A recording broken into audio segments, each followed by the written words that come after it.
Okay, so today we're going to dive into a really profound challenge that a very specific group of leaders is facing and the incredible response it's sparking. This is a story about the hidden costs of leadership and one woman's mission to create a space for some real talk. It all starts with this quiet question, a question that starts as a whisper and then gets louder and louder. For so many high-achieving women, especially Black women in leadership who have spent their entire lives pouring into others, it's the one they eventually have to ask themselves, after all of this, when is it my turn? And that question, well, it's usually born from this feeling right here. And I want to be clear, this isn't just about being busy or having a long week. No, this is a bone-deep exhaustion that sleep can't even touch. It's the emotional core of the problem we're exploring. And it's exactly what led to the creation of a podcast called Reclaiming My Voice. So who exactly is this she we're talking about? And why is her story so critical, especially right now? Let's get really specific about the women at the very heart of this conversation. We're focusing on the women who are, for real, the absolute pillars of their communities. I mean, they're the ones leading departments, they're mentoring the next generation, they're building the very fabric of our society. In so many ways, they are holding it all together. And you'll see this leadership most clearly, but also where it's most strained, in some very specific places. We're not necessarily talking about big corporate boardrooms here. We're talking about our schools, our faith communities, and our nonprofit organizations. These are the spaces that run on pure passion and purpose, but that often comes at a huge personal cost to the leaders themselves. And here is the really painful paradox in all of this.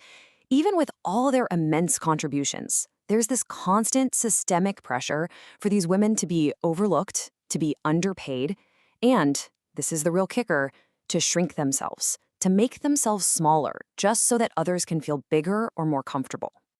So that brings us right to the central conflict, this massive gap between the public performance of leadership and the private reality of what it actually takes to keep it all going.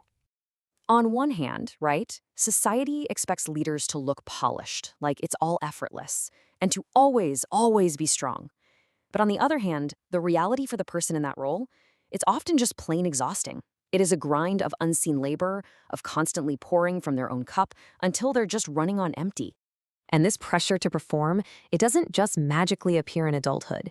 Its roots often go way back to childhood, tied to this well-documented concept called adultification bias.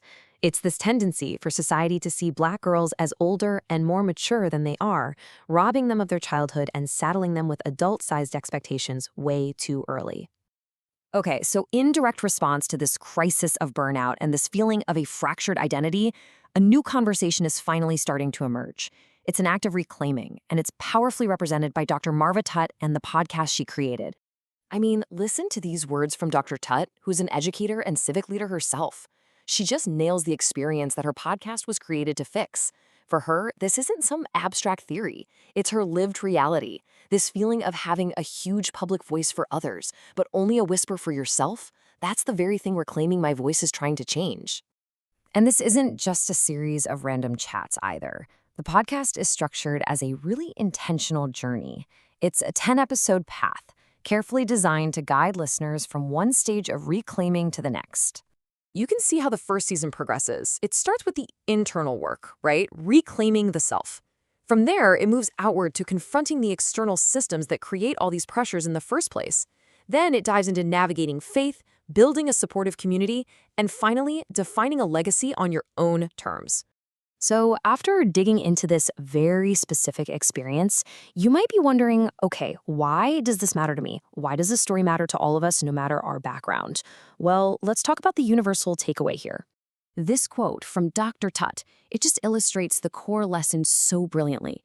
It connects the past to the present with such clarity. It shows us that things like burnout and leadership styles, they don't just happen in a vacuum. They are deeply shaped by our early experiences.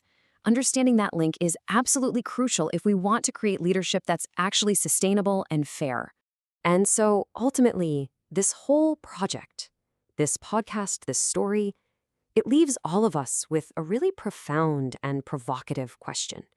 It challenges us to look at our own lives, our own voices, our own performances. It asks us, what would it truly sound like?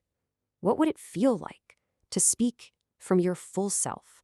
And not the version that's been shaped by everyone else's expectations.